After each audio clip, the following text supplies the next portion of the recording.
work is not working. It is not working for employers. It is not working for management.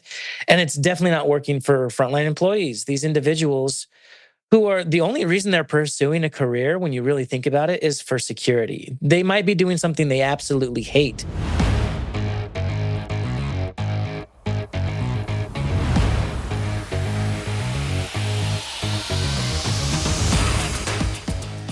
Good morning, good afternoon, or good evening, depending on where you're listening. Welcome to AI in the Future of Work, episode 324, now in our sixth season. Thanks to you, our amazing listeners. We have a community of over 1 million listeners, and it's all thanks to great guests and, of course, your support. As always, I'm your host, Dan Turchin, CEO of PeopleRain, the AI platform for IT and HR employee service. We recently, as you might be aware, launched a newsletter. There'll be a link in the show notes. Oftentimes, there are clips or insights that don't make it into the final cut. And so we thought we'd start a newsletter, share those with you weekly. If you like what we do, of course, tell a friend and give us a like and a rating on Apple Podcasts, Spotify, or wherever you listen. If you leave a comment, I may share it in an upcoming episode like this one from Thomas in Augusta, Maine, the great capital of the great state of Maine, who works in finance for a logistics company and listens while raking the leaves in the yard. Thomas's favorite episode is that excellent one from season 5 with Dr. Eric Siegel, author, academic, and entrepreneur, about why all AI isn't generative AI and how to measure the business impact of machine learning. Go listen to that one. We'll link to it in the show notes. We learn from AI thought leaders weekly on the show. Of course, the added bonus, you get one AI fun fact each week. Today's fun fact: Reed Albergati writes in Semaphore that a lawsuit filed by current Apple advertising tech employee Amar Bhakta accuses the company of spying on its workers via their personal iCloud accounts and non-work devices. According to the suit, Apple used its privacy policies to harm his employment prospects. For instance, it forbade Bhakta from participating in public speaking about digital advertising, his job, and forced him to remove information from his LinkedIn page about his job at Apple. For Apple employees, the Apple ecosystem is not a walled garden. It's a prison yard, a panopticon where employees, both on and off duty, are subject to Apple's all-seeing eye, according to the lawsuit. When using their own devices, employees are required to use their personal iCloud accounts and must agree to using software that gives the company the ability to see virtually anything happening on that device, including its real-time location. My commentary: expect more employee angst ahead, not just from Apple employees and employers increasingly, as they collect vast amounts of data and use it to make automated decisions with AI. In theory, well-behaved employees need not fear employer surveillance. The problem is employers aren't required to disclose when they're spying or what constitutes, quote, bad behavior, including good behavior now that is deemed bad later. This suit is, of course, particularly ironic in light of Apple's very public views on privacy as a fundamental human right. Of course, we'll link to the full article in today's show notes, and it's actually quite relevant to today's conversation. Today's guest is one of only 5 repeat visitors on this podcast, and they're all legends. Josh Drean is one of the most vocal employee advocates in the future of work community. His passion for humanness at work is evident in his social posts, like the recent one celebrating, humorously I might add, the best holiday memes that mock tone-deaf managers. Check it out on his LinkedIn feed. Josh and his co-author, Deborah Perry Piscione, are also the authors of the forthcoming Employment is Dead: How Disruptive Technologies Are Revolutionizing the Way We Work, published by the Harvard Business Review Press. As the co-founder of the Work3 Institute, Josh specializes in the intersection of employment and tech, everything from AI to blockchain and AR/VR. Josh holds a master's degree from Harvard and also studied IO psychology. His insights have been featured in the Harvard Business Review, Forbes, Fast Company, and The Economist, and he's appeared on the Today Show, NBC, and Fox Business. Without further ado, Josh, it is really my pleasure to welcome you back to AI in the Future of Work. Let's get started by having you share maybe a bit of an update about what you've been up to since we last talked. So good to be back, Dan. And thank you for that intro. Congrats on 300 plus episodes. That is quite the accomplishment and a labor of love, as you mentioned. Great conversations. I've loved tuning into the podcast, loved watching the rebrand, and a lot of the focus on AI is as relevant as ever. Right? There's a lot happening in that space, and I guess that would be the pivot that we're making as well, is understanding how AI is impacting the future of work. And I just want to clarify that this book that we have written, Deborah and I, is entitled "Employment is Dead." That is not to say that AI is coming for your jobs. That is not the context at all. So let's put that to bed up front. But yeah, I mean, I'm truly passionate about the future of work, not just what is it going to look like to have people work for me. It's how can we kind of reclaim some of the elements that have been so long lost of experiencing not just productivity, but fulfillment at work, and working on projects that make sense to an individual because it fuels their passions. We have a lot of work to get back to that place, but I have a feeling that it's closer than most of us realize. Talk to us about what inspired you and Deborah. Maybe introduce Deborah as well, but what inspired you to write the book, and why is there kind of this gap in the large volumes of content produced on the subject that you and Deborah needed to fill it? Yeah, it's a great question. So I've always been an employee experience lover, right? I am fascinated by how we can design better experiences for employees, because the age-old adage is true: a happy employee is a productive employee. And I was just, as a student at the Harvard Innovation Labs, we were a part of their incubation program for startups. We were building an HR platform that pioneered sentiment analysis in real time, which is a fancy way for saying, how can we collect sentiment analysis from our employees that is actually honest? What kind of culture do we need to build in order to provide for that honesty? And how can we do it in a way where it's not one survey a year that's 70 questions, it's long, and the insights never get back to the employees themselves. So we were solving that. And through this journey of building that startup and spinning it off, joining an HR agency, consulting agency, where we were working during the pandemic with large corporations like McDonald's or Cargill, who have frontline workers who are needed to be safe, needed to be taken care of. It was just fascinating to see something so obvious as employee experience, and how important it is to the productivity and health of the organization, just to watch employers shrug at it and not care about it. And there was a moment where I just realized, oh, I don't think the majority of companies actually care about this. And that's going to be a huge problem down the road. So I started doing some thought leadership around it. I was submitting applications to conferences to speak. And I actually submitted an application to Deborah's conference. She was at the time doing a Web3 conference in Silicon Valley. And I was leaving my co-working space one day. I got a phone call from her, and she said, "Hey, this sounds like a book. Do you want to write it together?" And I was obviously like, that is how serendipitous, how interesting. Let's walk down this path and see where it leads. We quickly found how passionate we are about the same subject. We pitched the idea to several publishers, and Harvard Business Review Press picked it up. We didn't think they would keep our title, "Employment is Dead," because it is quite controversial, but it stuck throughout the entire process and is now published January 28th. We're really excited about it. And Deborah's incredible, right? This is her 5th book. She's written quite a bit, quite extensively. So the insights that we can tease at in the podcast today are so exciting, and we're excited to share that. Yeah, you two are a dynamic duo. I think of you as kind of a Cesar Chavez for the white collar worker, which begs the question, why does the white collar worker, who most would say, is privileged, generally speaking, well paid, why do they need a voice representing their interests, particularly at this time when we're confused about how AI might conflict with what we do at work? Yeah, well, let's definitely dig into the AI component as we go along. But I think the foundation is work. Can we just call it out for what it is? Like, work is not working. It is not working for employers. It is not working for management.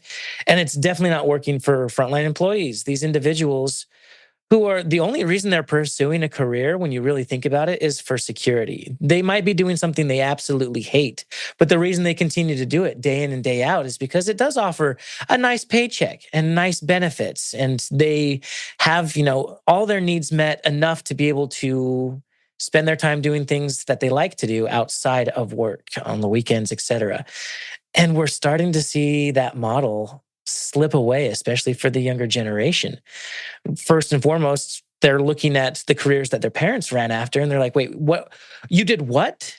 For 9 to 5 every day for 40 years just so that you could retire comfortably at a time where you probably can't enjoy it anymore? Like, the concept itself doesn't resonate with the younger generation, especially when that security element is falling through the cracks for them as well. They're not seeing them retire very comfortably like what was promised. And that is truly not an option for them, as they can't afford a house. They can't afford to even put money towards a 401k. Half of the American population is living paycheck to paycheck. And that's, a majority of them can't even provide for a medical emergency of $1,000 or more. And so we're seeing this kind of like, well, if I'm doing this drudgery now and I'm not getting that security, that safety net that was promised to me, then I'm gonna do something else. I'm not quite sure what it looks like and what it feels like, but like, either that's exiting corporate America altogether, or mixing and matching streams of income through some sort of hybrid consulting, freelancing, entrepreneurial venture, which is, again, how the younger generation was raised. They were raised watching TikToks, watching Instagram, watching an influencer set up a shop and make money by doing something that they love. And that seems way better to them than going to 4 years of college, taking on massive amounts of debt, and then not even guaranteed a job, right? Like that was the promise. And so we're seeing, the promises that have been given to us are not working anymore. And that's why we boldly declare that employment is dead. It's because it's the traditional models of work put into place during the industrial age that aren't working anymore. And understandably so. It's not the age of, the industrial age anymore. It's the age of information, the age of AI. Information moves so much more quickly. Decisions need to be made much more broadly than, the normal hierarchy of, I'm a couple CEOs, the C-suite at the top of the organization who makes the decision and it trickles all the way down. We need speed and agility. And so we need to know how to empower frontline workers to make decisions, to give them that freedom and that flexibility that they're asking for. And then to bring some of that ownership to the table as well. Like, if you create X amount of value for the company, you should get a piece of that at least. So we're moving away from traditional models of employment, which is contractually based, to a partnership based employment where we value the relationship, we value the two-way communication, and those are just some of the insights from the book. Yeah. So building on that, so work is a four-letter word, and it's associated with toil. And kind of to your point, it's the stuff that I do to fund the stuff that I do that I don't want to do to fund the stuff that I do want to do. And I think what you're suggesting is that it may be a choice, and it may not have to be have these kind of negative connotations. If you're talking to your kids or my kids or that next generation, what would you tell them they should expect from work if it's different from the employment that is about to be dead? Yeah, and let's make that clear distinction between the word work and the word employment, right? We actually, first chapter, say they're not the same. Employment, right, we know is you sign a contract that says you will give X amount of labor to a company in exchange for X amount of dollars. Work, however, can be, I like to think of bees, right? Like, they're busy working, they're doing things, they're collaborating together. And we've lost that completely, whether it's the drudgery of 1,000 meetings a day on a Zoom, whether it's I'm just not passionate about the work that I'm doing, or, the company budget is getting so tight that we can't provide for the needs of employees like we used to, or we just don't prioritize it. And we're seeing that very clearly right now. And so there's a difference. I firmly believe that humans naturally want to be industrious. They want to work. They want to add value, but they have no outlet to do it. And we're watching an entire generation find a model that doesn't even exist in the corporate world, right? A corporation is very centralized. Again, that means one decision maker, a group of decision makers, and you have to fall in line. A decentralized model for work is something that we're seeing emerge on apps like Discord. Discord is kind of like a Gen Z Slack. It's a Zoom, a Zoom and a Slack combined. It's not quite a metaverse like platform, but it's getting there. It is a way for you to get on there and just start chatting and finding problems and solving them together. You could be a drone enthusiast that doesn't know why drone batteries don't last long enough when the technology exists. So you get together with your team, you build out a smart contract, and you decide who's going to do what, how long is it going to take, and let's just have fun with it. And they go out and now they're competing with for government contracts because they are running at what they're passionate about. So we believe that this kind of decentralized version of work is going to give more flexibility and autonomy and ownership back to the frontline workers, back to the individuals who are the ones doing the work. So what I would say to my younger children, I have an 8-year-old son, a 5-year-old son, and a 3-year-old son. They currently are actually in the other room playing Roblox together. And I think Roblox is a perfect example of what it looks like to not just work, but like interact and be friends, because they're meeting people from all over the world. They're not just going to hang out at the mall like they used to. They are undertaking missions and going through skirmishes and finding new ways to collaborate so that they can reach further goals and upskilling themselves every single day so that they can get better at the game, so that they can get better rewards. Like that system already is in place to help them work as best as they possibly can. And I would just say, do that. Let's find alternatives to the traditional model, which is maybe university isn't the thing. Maybe there's an academy for Roblox, depending on how you want to do it. There's actually a developer program right now where anyone, not just developers that work for Roblox, can go in, they can build worlds, they can invite people into that world, and then you can make real-time money off of that. There are specific developers like Anne Shoemaker, who was just in Forbes 30 under 30. She made last year $500,000 just in 1 year developing games in Roblox. And again, she's not a developer. She's just some kid that decided to build some world that became extremely popular, and she makes money. And while she is the outlier, there's about 12,000 developers last year who made an average of $68,000 a year.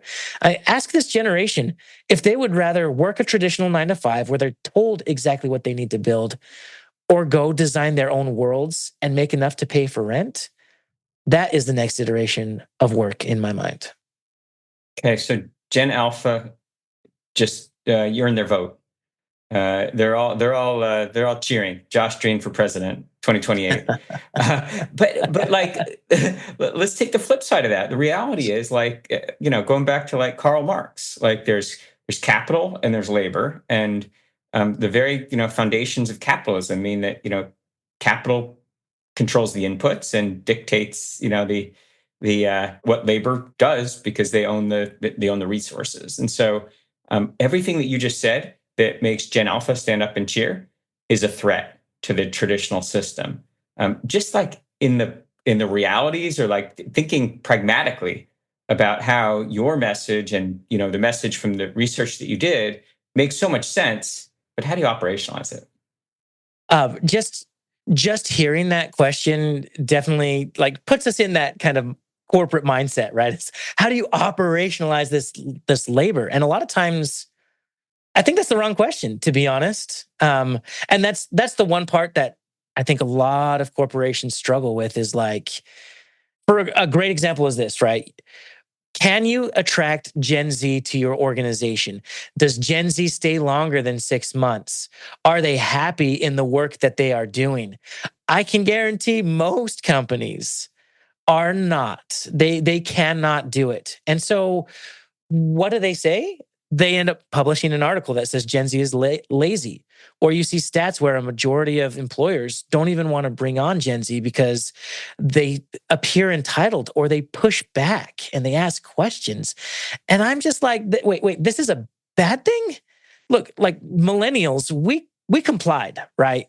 It was like, go to get a college degree, do your 4 years, pay the money, you'll get a good job. And, that was kind of a shaky promise there. It still worked out for, a good chunk of us. But like we got to the corporate world and we're like, this is not what you said it was. And we're like, oh, well, this is just life. This is where it is. Whereas like Gen Z, if you ask them to do something and they say why, like it's not them being defiant. It's they really want to know what value are they adding and how can they get better? They're used to immediate feedback. They want to know in an instant how they're doing because they grew up with social media. They post something online and they instantly get feedback, right? So when you talk about operationalizing, I think the question needs to be, who are we operationalizing for? That includes our clients. But more importantly, like who's going to be the ones doing the work? And are we incentivizing them properly for it to be worth it? And if we can't, then I feel like we need to drop this guise of operationalization and just say, hey, look, like this is where we want to go. Here's a group of people who are going to get us there that are interested. Let's go. And so what we talk about in the book is this kind of Web3 style for work. I've already mentioned the word decentralization, but when you work in a DAO is essentially a decentralized autonomous organization. There is no hierarchy. There's no one individual taking charge. The way that it works is you take the collective wisdom of the organization, you build it on a smart contract, which is just a self-executing contract that will allow you to be compensated fairly according to the value that you generate. And then we teach organizations at the Work3 Institute this all the time. Like here's Snapshot, for example, is a tool where you can help vote, make decisions in real time immediately. So if I'm just a participant, I can throw into Snapshot a quick decision that needs to be made. Then there's token holders. Everyone has, a certain amount of tokens depending on how much work they are doing at the organization. And if you have 5 tokens, you can have more weighted vote. If you only have 1, you can still vote, but it's not weighted as much. And then once a consensus is made, and keep in mind, this is in real time. This is happening right now. Once a consensus is made, the smart contract executes and off we go. So maybe that's just a little bit of an insight on what operationalization looks like within a Web3 model. That is such a satisfying answer. I mean, it's data driven. You cited the metrics. I love the concept of the DAO and the decentralized organization, smart contracts. And yet the headlines are screaming like our leaders, the ones who are supposed to be like the most forward thinking, Tim Cook, Andy Jassy, running some of the most, finger quotes, sophisticated organizations in the world are the ones that are clinging to the past. They're the loudest advocates for RTO, return to office initiatives. Like, what do you say? Like, what are they missing? What do you say to them about like, you just don't get the future work? Yeah, I don't think it's out of ignorance. I think they know exactly what's going on. It's a control. It's a power struggle. It is, I am that one person and I am in control and I'm doing everything I can to hang on to that control by making these decisions. And it's not going to work long term, right? It will not. And the reason why is because if we ignore that experience that employees need and want to have long enough, they're going to leave. And yes, you have this large organization like Amazon who's making a strong call to return to the office. And by the way, they're struggling to hit their January deadline because they don't have enough office space. They have to, find where they're going to put all of their people at this point. They want everyone back into the office because, again, they can see and control everything that's going on there. And when employees are like, I don't want to go back to the office, maybe this mid to large size company is going to say, hey, we offer some flexibility. This is a free perk that we offer. It costs us nothing. And it's something that employees really, really want. And so I just caution, like, yes, we're in an employer market. Yes, people are staying in their jobs. But Gallup just put out a stat that 51% of employees are actively looking for a new job right now. That's the people that wouldn't even, there's many, many more people who would take a job if it were offered to them. But what happens when Great Resignation 2.0 comes along? It's going to be so much more dramatic because it's not an employee a disgruntled employee jumping from job to job. They'll be jumping to more attractive alternatives to work, freelancing, working for a DAO, mixing and matching several streams of income. And so I would say this, right? Like, I understand the goal is short-term shareholder value. How can we provide the most amount of money right now for our shareholders? And we're seeing mass layoffs happen because of that. Like, oh, we don't really care about how our people are doing. It just, there's, amount of money that we're paying them, and we need that money. So they're letting people go, and they're making decisions that do not build trust, that do not build on the relationship. And when they need to withdraw from that bank account, employees will be gone. Culturally, there's this connotation that if you object to the traditional structure, including the return to the office initiatives, you're lazy, you're disobedient, you're not ready for the grown-up world of work. To me, that's one of the biggest impediments to the world of work that you and I know will soon exist, whether or not Andy Jassy wants it to happen. How do we get there faster? How do we change the connotation associated with this expectation that work can be rewarding and fulfilling? Yeah, it is the problem, right? It's such a great way to say it, Dan. I appreciate you bringing that up, because I can tell you what executives that we talk to say, and I can tell you what their employees are saying on TikTok.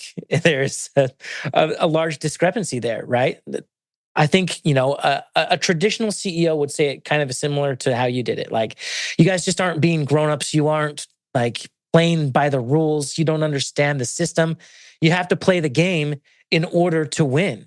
And if you opt out of the game, you can't win. So I understand that, and I feel that deeply. At the same time, the younger generation is taking to TikTok, and they're saying, the game doesn't work for me. It is stacked against me.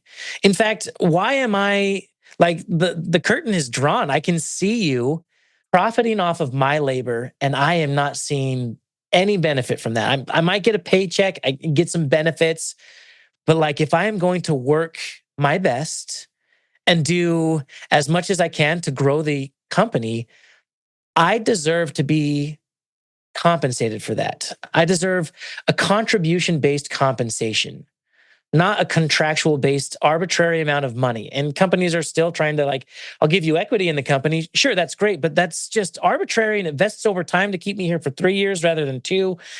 What about, like, hey, the more value you generate, the more money you're going to make? And this isn't just, commission sales. This is bringing back some of that fulfillment to the work that they're doing. And so again, I think if you want to be attractive to the younger generation, you need to drop the game that you've been playing, and you need to understand the game that they are playing. Those are the companies that are going to win in the future of work. That's going on the campaign poster, right? I'm just saying it. I'm saying it right now. Let's do it. So I'm going to toss you some red meat, all right? We haven't yet covered this very important topic.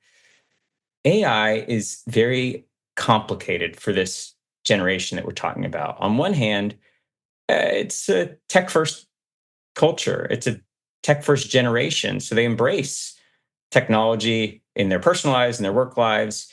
And yet, when we talk about it in the context of work, it can also be a threat. How do you reconcile that complicated relationship at work and in life that this next generation, is bringing with them into the workplace? Yeah, AI. Whew.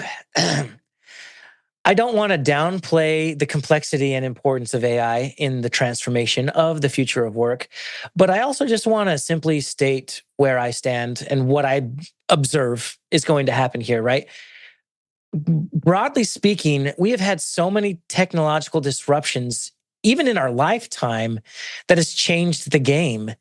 And every time that happens, you have the laggards, those who don't want to learn the technology, and you have the adopters, those who learn the technology, bring it into their daily lives, and they do just fine.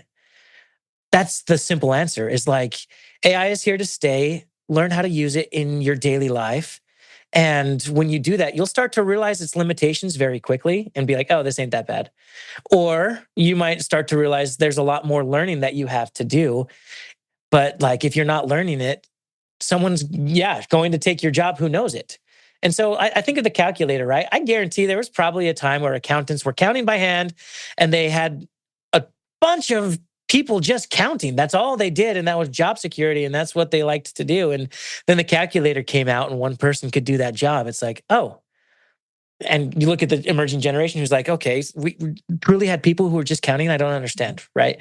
That's the technology that evolved, and AI is the same way. If you have a job that can be done by AI, I spend a lot of time in the marketing world. If you can get really great copy for a website from AI, and given you're never going to get 100% there with AI, there's still that human touch, and it's going to be even more important in the future to keep that human element there. But dude, if you had a job where a lot of the copywriting that you were doing can be outsourced to AI and you can do it a lot faster and get closer to it, then evolve. Like what is the skill that you need that is going to be able to 10x your productivity? Or how can you use AI to do even more and do better, right? Like those are the questions that we should be asking. And so for any of you out there who are like, oh gosh, AI is coming to take my job, I'm willing to bet you haven't used it enough, or you're in a role that can evolve and should evolve. And let's figure out what that looks like and feels like. We're all pushed to be our best all the time, whether it's by other humans, whether it's by technology, and we have a vested interest in doing our best work. And if that means supplementing what we're naturally great at, whether it's through a calculator or through a large language model, I believe in the resilience of the human spirit, and we get better, by learning from the best. And that, to me, that's just part of the human journey. And I like the way you say it. Yeah. But tell me, Dan, like you obviously spend a lot of time thinking about this. Do you feel like I'm oversimplifying it? Is there an ethos that you have adapted that, would enlighten me? I'm curious what your thoughts are. I bristle when I hear us call AI by names like neural networks, or we talk about, the quote, digital brain, because it feeds on the, innate fears that we have of the other, the technology, the bot apocalypse, popularized in science fiction movies and things like that. When in fact, I think that really misses the point. These technologies, which are, developed by well-intentioned, amazing humans, to help us be more productive and cure cancer and, eradicate famine and really solve global problems. Like, we're in a special place in time that we can do amazing things with these technologies. And so I don't want anyone to feel threatened by them. We are smart enough to develop these technologies. We're also smart enough to know how and when to use them responsibly. Yes, I'm an AI optimist, but I do want everyone listening to get the message that this is a time to think about a new and nuanced relationship that humans have with machines. And go back all the way to the first industrial revolution, 18th century. In Great Britain, there were Luddites who were, let's just say, on the wrong side of technology. Didn't work out so well for them. We're on the cusp of another transformation. Often this is called the fourth industrial revolution. But we need to confront, this complicated relationship that we have with machines and not run away from them. Not fear innovation, but embrace it. Throughout history, embracing innovation has always been what the ones who end up the most successful, the happiest, the most productive. That's always the decision they consciously make. So me and my soapbox, Josh. But that's the message I want. I want more people to embrace. Yeah, it's hard too as well because of how quickly things are moving and adjusting. There's a lot of talk about AI is going to very quickly put us in our silos. They're very quickly going to have us pushing the button and doing the thing that we need to do as humans in the relationship shifts. Like, there's so many things that we could be worried about that worrying for worrying's sake is not going to fix or solve. And so I would just say, you're right. This is an absolute opportunity for those entrepreneurs and those free thinking individuals to be a part of it, to help shape it. And yes, there are things out of our control that we need to figure out how we're going to think about it. But at the end of the day, I think it's the age-old problem that humans have been facing, which is how can I provide value in a way that makes sense to my community? And again, the argument that we make in the book is that it's not going to be through these traditional ways of work. It's going to be coming together, whether you're working for a DAO, which is headed by an AI that is helping keep projects on task, or there's a myriad of things that we talk about in the book. But I will mention that we have the 10 operating principles of Work3. These are the non-negotiables of the modern workforce. If you can't provide these principles for them, which is flexibility, interoperability, ownership, partnerships, community, right? All of these elements will have to come together in order for us to move forward. It's not going to come from one person at the top. Hey, Josh, it feels like we're just getting started, but I got to get you off the hot seat, but not before you answer one last important question for me. So here we're doing episode number 2 together. Let's say it's a decade from now, and I don't know, maybe we're on, I don't know what episode, 10 or 12 or 14. You're going to be a repeat guest as you are now. But we're having a version of this conversation, and we're reflecting back on episode 2.0. This conversation. What has changed? Well, I believe we were talking more about metaverse and Web3 at the point, and now we're talking about AI, and the next hype cycle is right around the corner, right? So it will continue to be the next shiny thing that's going to be the next future of work that we're all going to be talking about. I firmly believe that when you are rooted, I'm going to call it employee experience design because that is the HR term that we use today. But employee experience design, which is take care of your people, make sure they're healthy, make sure they're happy, make sure that they are doing work that is fulfilling, make sure that they have enough money in their pockets to be able to provide for, the modest living that they're trying to accomplish and achieve. If we can do these things well, we will always have people trying to come work for us, the brand will grow. We don't have to be so deceptive about the things that we say and do. It's just a better future of work. And when we anchor around those 10 principles, that's when companies win. And you're seeing that split, right? You see the Amazons of the world who are not people-oriented at all. They are process-oriented, and the process comes before people. And trust me, get on TikTok now and take a look at all of the Amazon strikes right now. It's incredible. And then you have the other companies would mention maybe Spotify in the way that they engage Gen Z and speak their language. Just go look at their employer brand page and see who their audience is and how they're reaching out to them. It's so very different. It is very people-oriented over process. If we can get to that point, we'll be just fine in the future of work, wherever it takes us.